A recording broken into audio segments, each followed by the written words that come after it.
Hey everybody, it's Helena, and I'm super happy to be able to bring this lecture to you via, let me find my slide master, no, slideshow, there we go.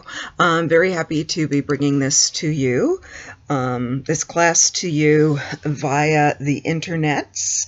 I would ask if you can afford it, please. I know at this time it is very hard for us all, but if you are able and you like the class, I would ask that you make a donation to Celestial Portal. We want to keep our small businesses going and open during these tough times. I will put a button in the link so that, or in the link when I announce this, or post it on the page so that you can actually make a donation, and I would be super grateful. So this is supposed to be the first class in my series of classes about the tarot, and I have this handy dandy slideshow prepared for it. I thought before I got started I would talk a little bit about what makes tarot and what makes it different from other oracle decks. I get that question a lot. So tarot performs the same function as oracle decks. It allows you to it's a tool for divination to try to see what's coming. It is a tool. What is written in the tarot or said in the tarot is not written in stone. Things can change. People have free will.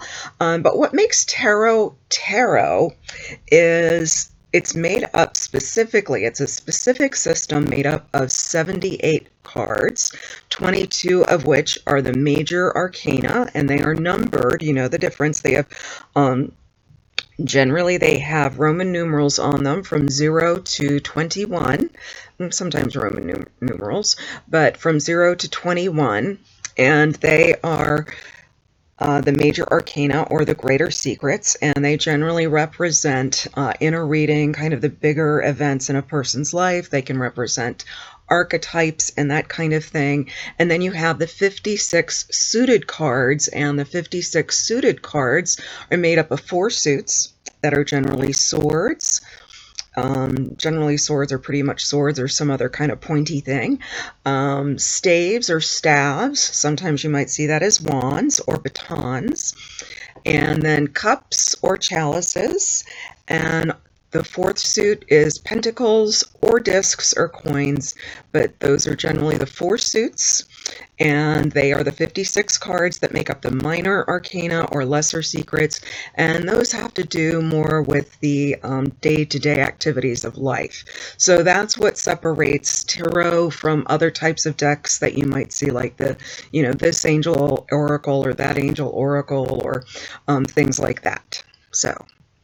So tarot is everything also. Tarot is a universal system, much like Kabbalah is a universal system that can explain everything in the universe. Astrology is a universal system. Runes are a universal system. It encompasses all of our life experiences and corresponds to many other things. But it wasn't always that way. Tarot has a really fascinating history, and I'm an art historian in my other life, and as an art historian I find the art history of tarot very interesting, and also the progression of how symbols in the tarot have changed through the centuries. And one of the things that I love about tarot is it seems to fuse itself with whatever age it happens to appear in, so I find that endlessly fascinating. So when did tarot begin? Well, it's hard to pinpoint an exact date. Paper is one of those things that deteriorates. Oh, and my cat may meow. Hi, Piper. My cat may meow at me while I'm talking because she thinks I should be talking with her and playing with her constantly. So that's one of the things we get when we're, broadcasting from people's homes. But what you're looking at, so playing cards themselves, just as playing cards for playing games, began in the Islamic world. Paper was invented in China, and a lot of games began in China on paper and then came into the Islamic world through the Mongol invasions that went on. And generally Islamic cards also had 4 suits, and they might have varied from what we see today, like polo sticks instead of wands or what have you. And Islamic playing cards came into the Western world through the Crusades. So by the time they hit Renaissance Italy, they'd been through different permutations. And in Islam, there is a prohibition against figurative images or human beings shown in the art. So with the translation of playing cards into Italy, which is where the tarot cards first appear, we now have human beings in the decks. And one of the oldest decks that still exists to this day is known as the Visconti Sforza Tarot. And if you've watched shows on TV like the Borgias or the Medicis, you might have heard of the Sforza family. They were a very powerful family from Milan, and they commissioned actually several different tarot decks. We think they used the artist Bonifacio Bembo, and one of their decks is still in print to this day, and as I said, it's the most extant, that's a word that means still surviving, the most extant number of cards surviving to this day. And there's some interesting things that happened and that we can see in Renaissance Italy that influence the imagery on the decks. Now, at this time, I'm going to get to that slide in a second, at this time you have to understand that this was a game. Tarot was a game, sometimes called tarocchi. It was called Triomphe or Triomphe in France, the game of triumph or game of trumps. And it was basically like a trick-taking game. It was kind of like bridge, and what we call today the major arcana cards were not numbered at all.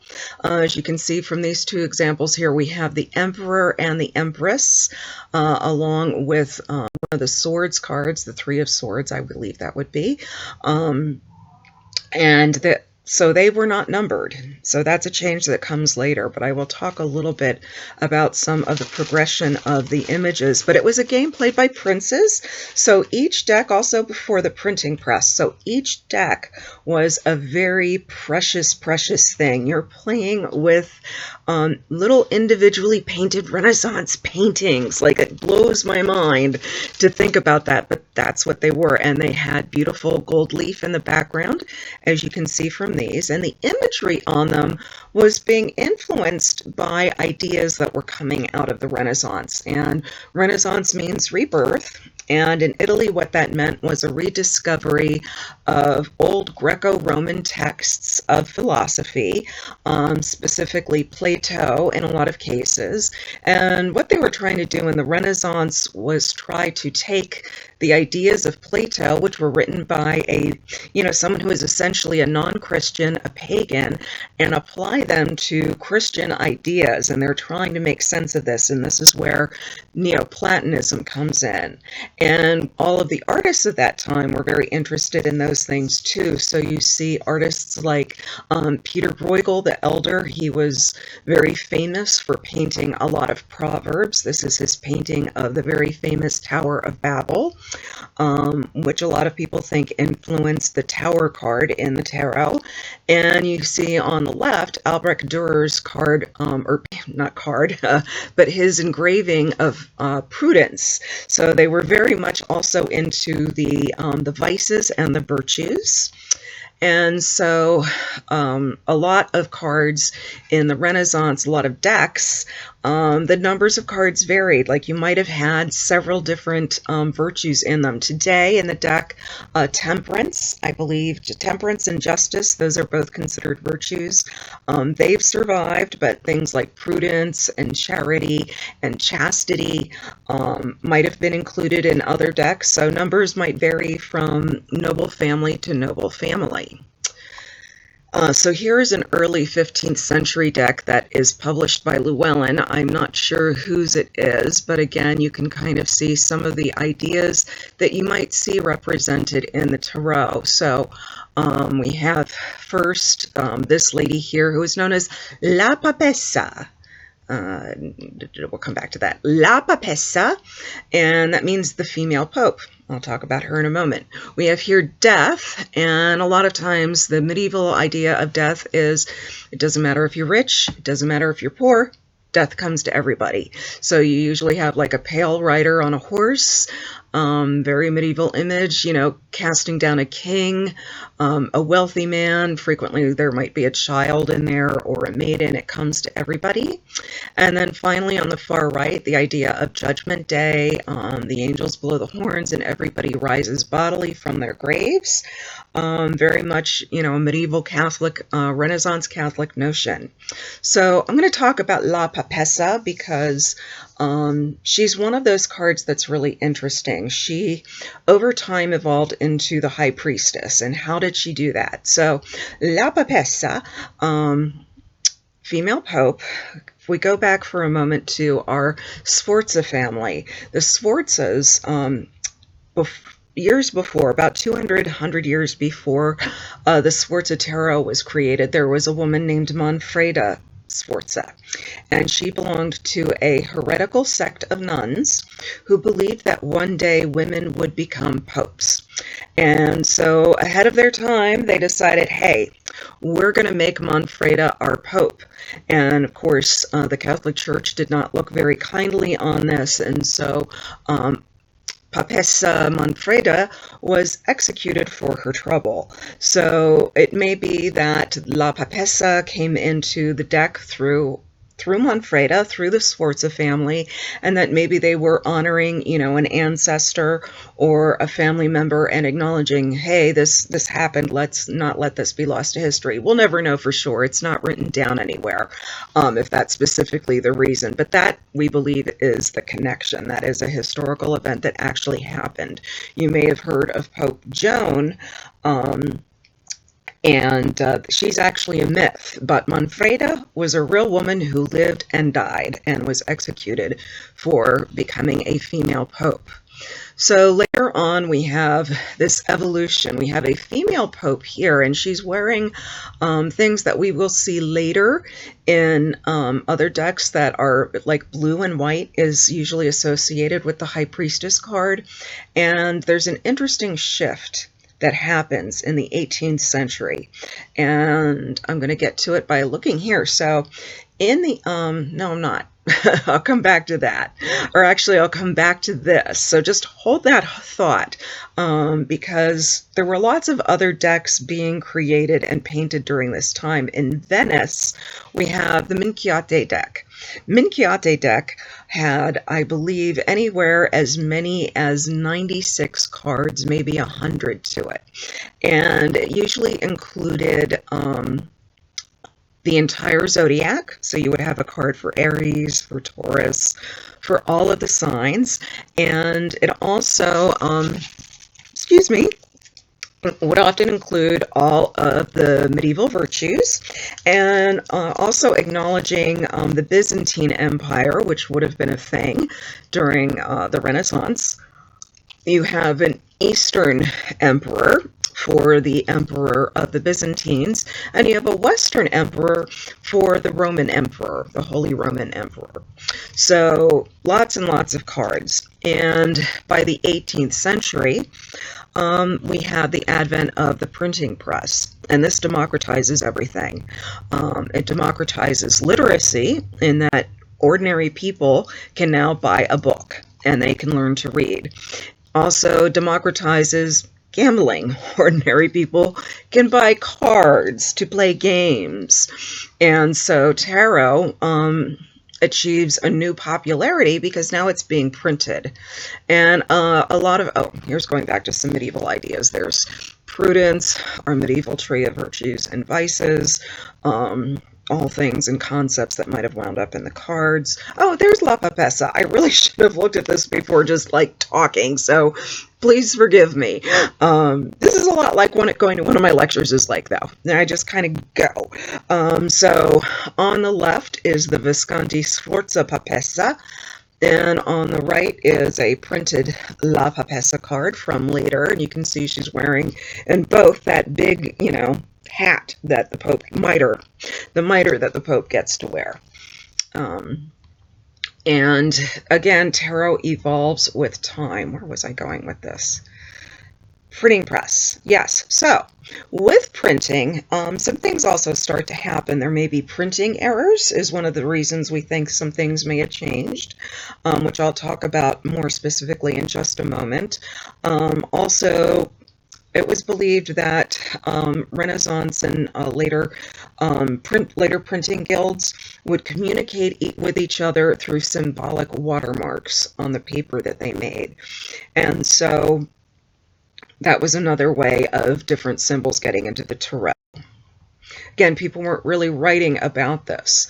And then here we have, this is a deck produced during the French Revolution. And although we have a king, we don't have an emperor or an empress. Instead, we have La Grande Prêtre and La Grande Prêtresse, so that's the Grand Priestess, the High Priestess.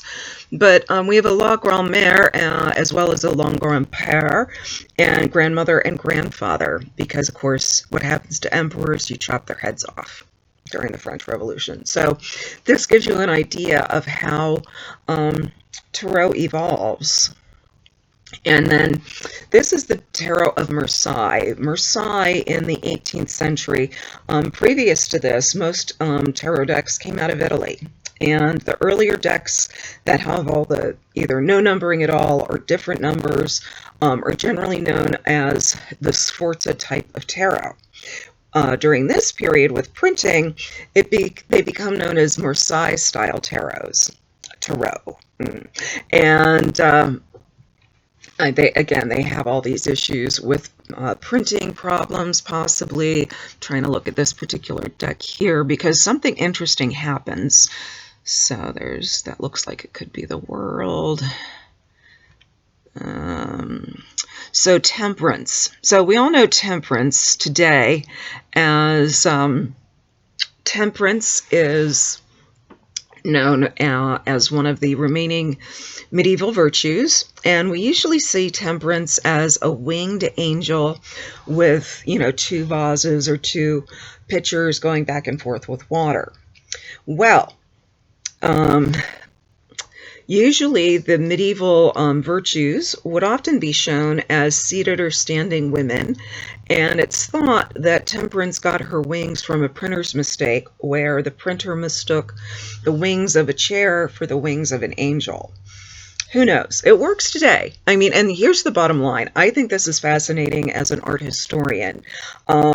Is it that important in understanding tarot? Well, for me, it increases my appreciation and understanding of tarot. Your mileage may vary, but is it important in the long run? Not necessarily. I like knowing the truth. Some people find it very important to attach symbolic meanings and things. So, it really depends on your preference. Now, who's this guy? So this is Antoine Coeur de Gébelin. And towards the end of the 18th century, tarot starts to kind of fall out of favor as a game. Its popularity starts to wane. And Antoine Coeur de Gébelin was a gentleman. He was a friend of Benjamin Franklin. He was interested in many things of the day, and one of the things happening at the time is Napoleon was having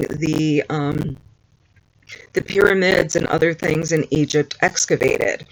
And Antoine Coeur de Gébelin was aware of these things. Now, this was before 1799. In 1799, the Rosetta Stone was discovered, and people were able to translate Egyptian hieroglyphs.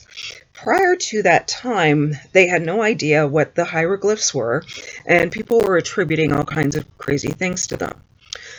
So along comes Antoine Coeur de Gébelin. He is riding through Europe in a stagecoach with a bunch of other bored travelers, and somebody whips out a deck of tarot cards and says, "Let's play a game." He looks at the cards and says, "Wow, man, these images, they are so symbolic. They clearly mean something else. They're clearly deeper." He came up with this notion that they were actually from ancient Egypt, and that they were all of Egyptian Egyptian knowledge all pulled together in this deck of 78 cards. And he went and wrote a whole history about basically what it was called Du Monde Primitif, of the primitive world. And he never actually mentioned tarot by name. He talked about like 78 images that an initiate might have to look at, and this, that, and the other. So very clever, very interesting. But this is the origin of what we know today as the esoteric tarot. This is where it kind of starts in that regard.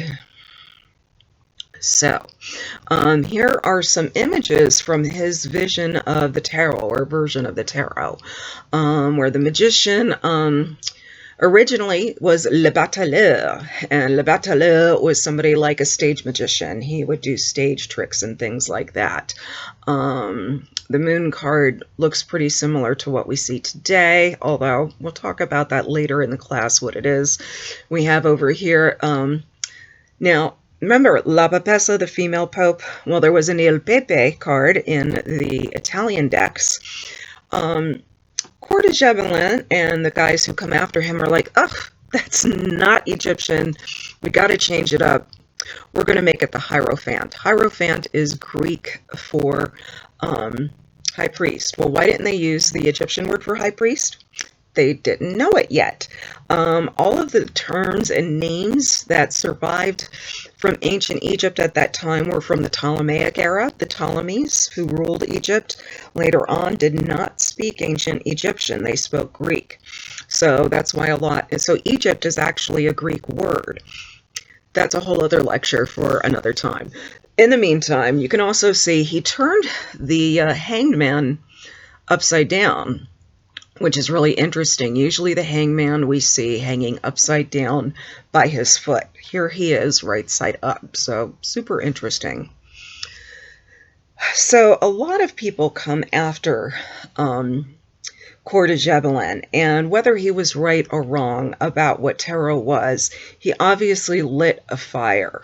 And so Ateia is the French name for Jean-Baptiste Aliette, who furthered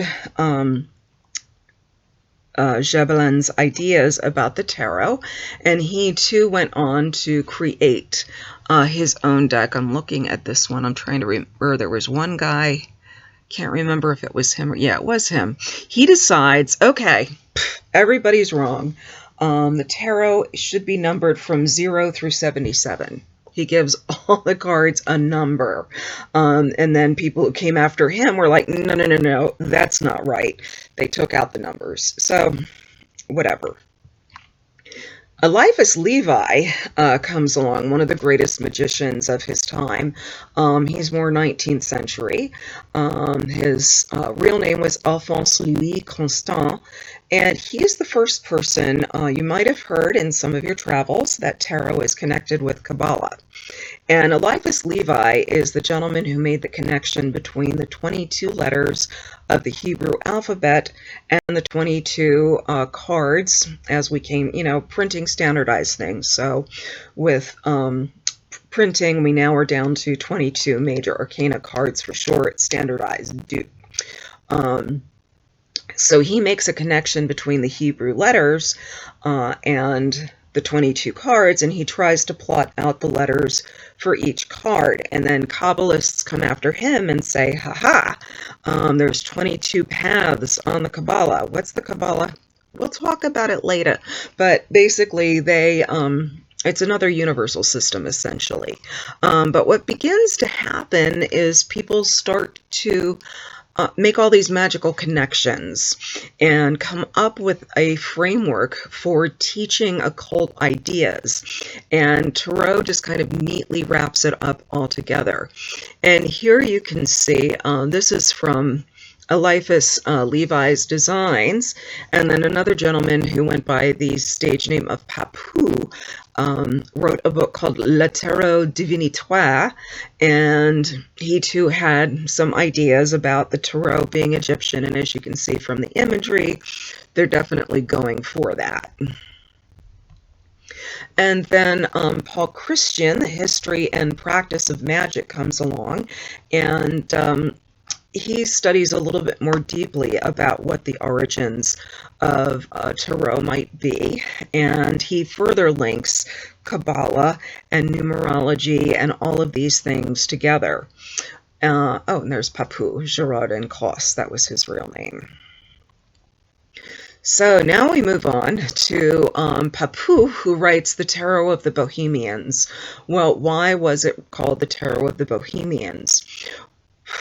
Okay, so again, this is going back to a lot of things that if people presented them now would be objectionable. At one time, it was thought that gypsies came from Egypt, hence the name gypsy. We know now that they're known as the Rom, and they're probably from somewhere in Central Europe, but he attributes the tarot to the gypsies as survivors of ancient Egypt, and writes a book called The Tarot of the Bohemians, because that was another word for Bohemian. Also refers to a place in Germany, but that's a whole other thing. But essentially, again, he's trying to make this connection between this idea that this is ancient Egyptian knowledge, and this is how we need to, it's been preserved, and this is how we're going to pass it on. What's interesting, though, is gypsies did not actually start using tarot cards for fortune telling until the 19th century or so, maybe even the 20th century. They actually were known for using just regular playing cards to tell fortunes. Which is a practice known as cartomancy, which you could also say tarot and oracle cards and just reading regular playing cards all fall under that same umbrella of cartomancy, reading the cards. And then Oswald Wirth, also, he worked with Paul Christian, who I mentioned a little bit earlier, to develop ideas about the tarot. Now, one thing I'm going to point out about all of these decks, in the minor arcana cards, not so much there, let me see, on all of the minor arcana cards, wherever you have the suited cards, like the Two of Swords, you get a picture of the Two of Swords. The 6, 4, 10 of Cups, you get a picture of the 10 of Cups. The Ace of Coins, you get a picture of a coin. They're very non-descriptive, whereas the major arcana cards have these splendid illustrations on them. I also find it interesting, this is a 19th century deck, Papou's, but it looks, I don't know, it looks so 1970s to me, early 70s. Anyway, and you'll notice Oswald Wirth's deck also, Four of Cups has 4 cups, Ace of Swords has a sword. It's just the major arcana that have imagery on them, and maybe the court cards. This is the Knight of the Cavalier de Bâton, the Knight of Wands. So they're the minor arcana are nondescript at this time. But what is also going on is there is this growing lore around what the tarot is. And the other thing is, these earlier guys kind of saw the minor arcana as minor potatoes. Like, you don't use the tarot for fortune telling. That is just so base and so, gauche. You just don't do that. You use it, to achieve mastery of oneself. You can do both. So this guy comes along. This is MacGregor Mathers. He, along with W.B. Yeats and Annie Horniman and a number of important people of the time, created the Hermetic Order of the Golden Dawn in 1888. And they were amazing people of their day. They were artists. Moina Mathers was his wife. She was an artist. Annie Horniman founded the big theater in Dublin, Ireland. They really, W.B. Yeats is a literary giant, but they were all interested in occult knowledge. And so what is important about the Hermetic Order of the Golden Dawn is they sort of take up this lore, all of this knowledge that people have been putting together and ascribing to the tarot, and they come up with a viable system for teaching people tarot, astrology, numerology, alchemy, the whole shebang, Kabbalah. using the tarot. And so they eventually what happens to the Golden Dawn is Aleister Crowley joins, and that sort of makes it go kabrang, like, because everybody's like, oh, who's this upstart? We can't stand him, and it falls apart, and everybody forms their own orders. But really, so much of what we do to this day, whether it's in tarot, whether it's in Wicca, whether it's in ceremonial magic, is influenced by this group of people who were together for a short period of time. So yeah, and there's Aleister Crowley still dressed up after a Golden Dawn ritual before he got everybody pissed off at him. There's Arthur Edward Waite, who is important. I will talk about him in just a second. He's part of the next phase, if you will, of Tara. And there he is in his Rosy Cross regalia of the Rosicrucians. Waite also went on and formed his own school after the Golden Dawn fell apart. But yeah, as that was happening, or after that happened, around 1910, this young lady, Pamela Colman Smith, she had been a member of the Golden Dawn. She was a graphic designer of her time. She was also a stage designer and a storyteller. She was born in the West Indies, I believe in Jamaica. She's often known as Pixie Smith. Her full name is Pamela Colman Smith, and she never really gets, she's starting to now because people are aware, but she often did not at her time get any of the props she deserved, and she was, in fact, she was also a gay woman, which in the 19th century, you know, just isn't going to fly. She was buried in a pauper's grave, but if you notice, there's a weird little squiggle in the corner of all of the what has come to be known as the Rider-Waite deck.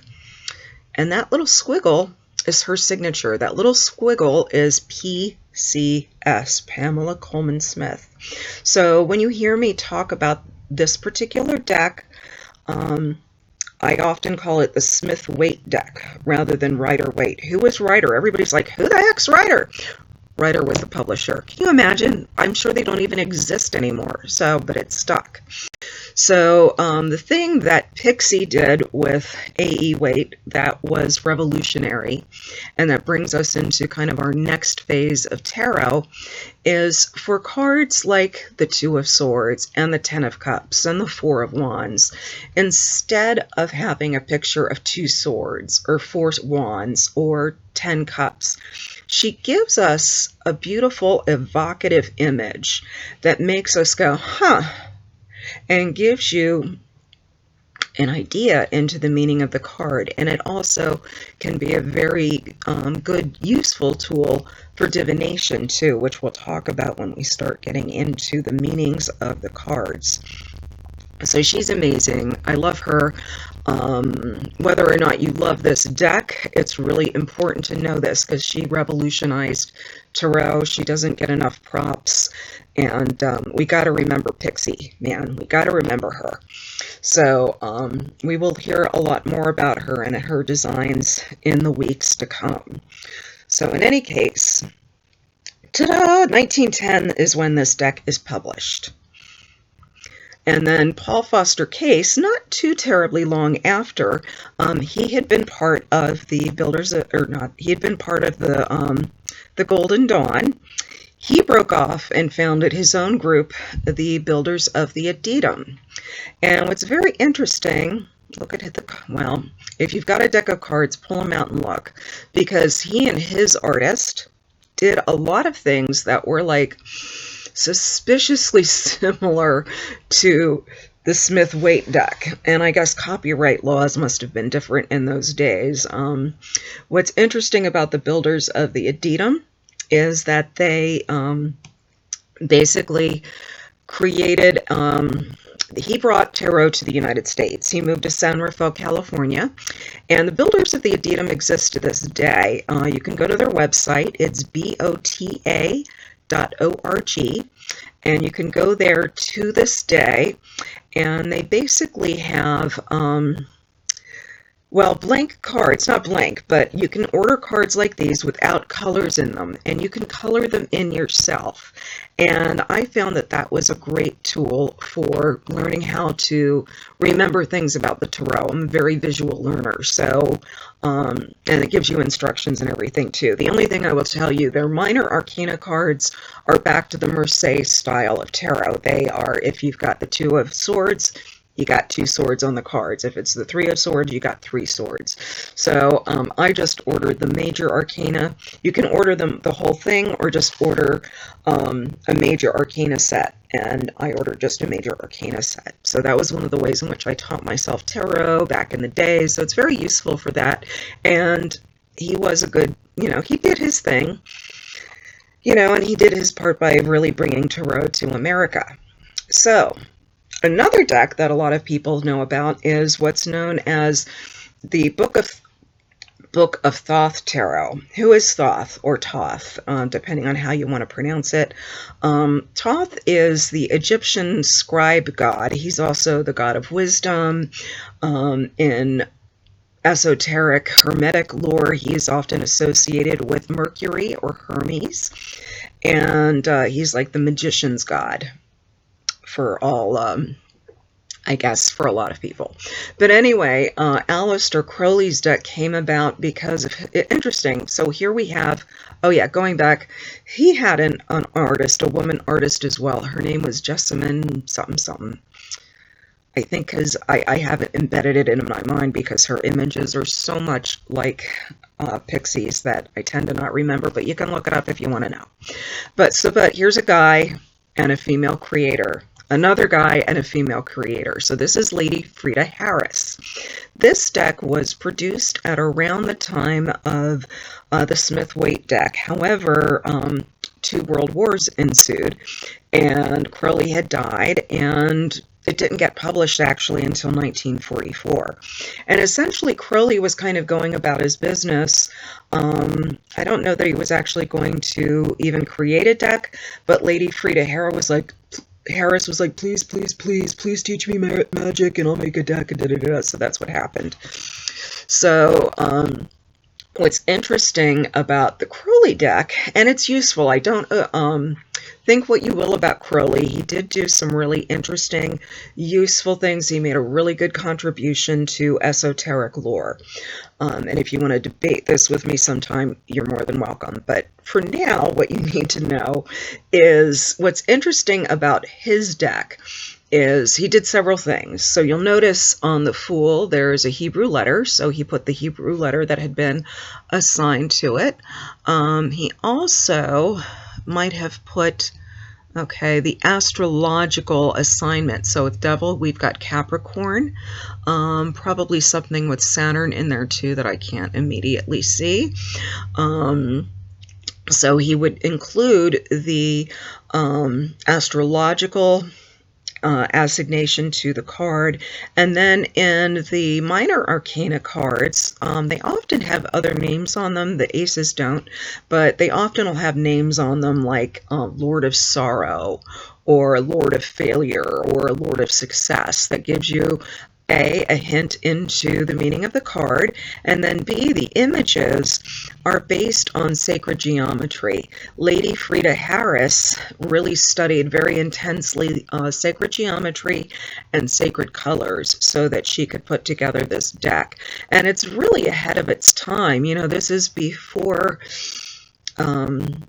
a lot of things were going on, but it includes elements of cubism and surrealism, and it's just a really interesting deck. So, yes, as I said, so we'll come back for a second to this notion of the world wars. So people didn't stop reading tarot, but there wasn't as much being published about it. But then Carl Jung starts writing and talking about archetypes. And he actually didn't write that much about tarot, but in one of his books, he might have mentioned it in like a paragraph, that the major arcana figures in the tarot are like our major archetypes, like the Empress is the great mother, and the Emperor is the great father, and the Fool is the adventurer, and so forth. And this idea really took off with a lot of people, and it just totally revitalized tarot. And then in the 1970s and the 1980s, I would say, as I was coming up, for the longest time, the only book that you could find about tarot was by this lady, Eden Gray, A Complete Guide to the Tarot. And although it was not my favorite book at the time, it was not really addressing my generation, but she took out a lot of, you will meet a tall, dark stranger assignations to the cards and gave them, more readability and more depth. So she was very important, and for a long time, she was it. She was what you bought.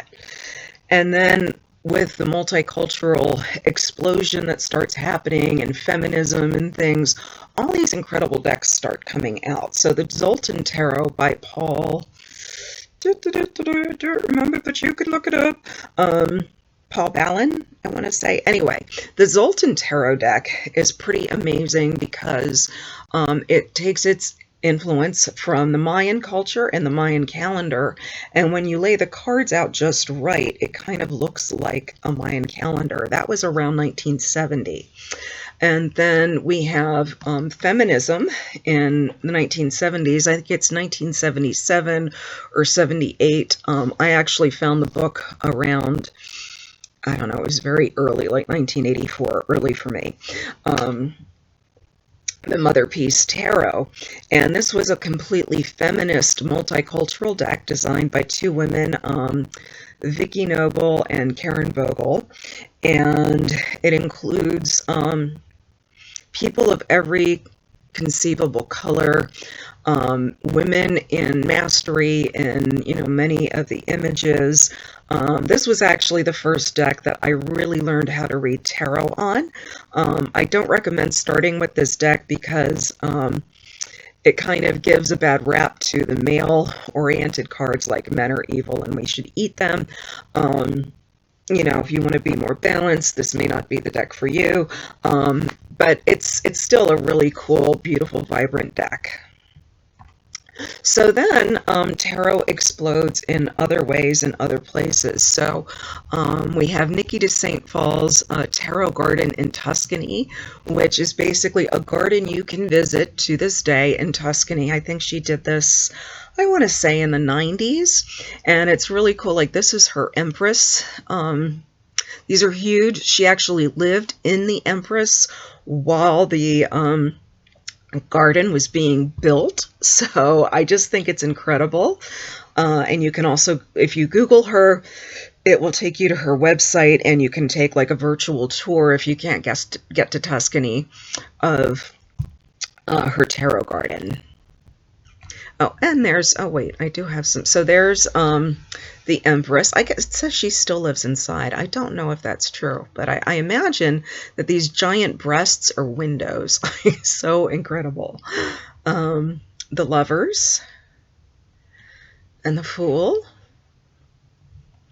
And then, so along comes the internet.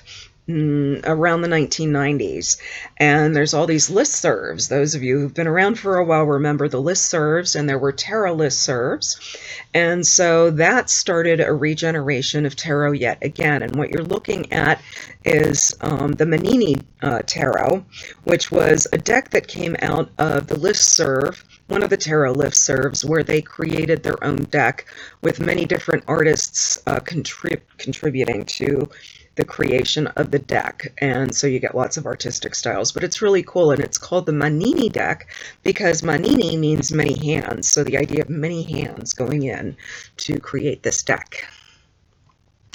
And nowadays, again, it has exploded. The internet has really made it explode, and there's also conferences and things going on. It's so incredible. So one of my favorites is the Reader Studio. Unfortunately, it's been canceled this year because of COVID-19, but it will happen next year. It always happens. It's the last weekend in April. It's in Queens. Astoria, it's at the LaGuardia Marriott generally, and it's just an incredible time to meet the big names of tarot, to meet other people that are interested in tarot, to look at the vendors and find decks you never knew existed, and it's incredible. And then Eclectic Tarot was very big in getting tarot going, so it's a great website because you can look at a lot of cards before you buy them there. You can look at lots of different decks. You can read reviews of the decks. And then they also have their own like forums where you can talk about tarot, and it's just pretty incredible. And then the next kind of big thing has been tarot apps. This is actually my deck, which is on both iPhone and Android, and the Fellowship of the Tarot. It's done by a group called The Fool's Dog, and they do a lot of different online decks, but you can draw a virtual card for yourself every day. So there's so much you can do now. So that is my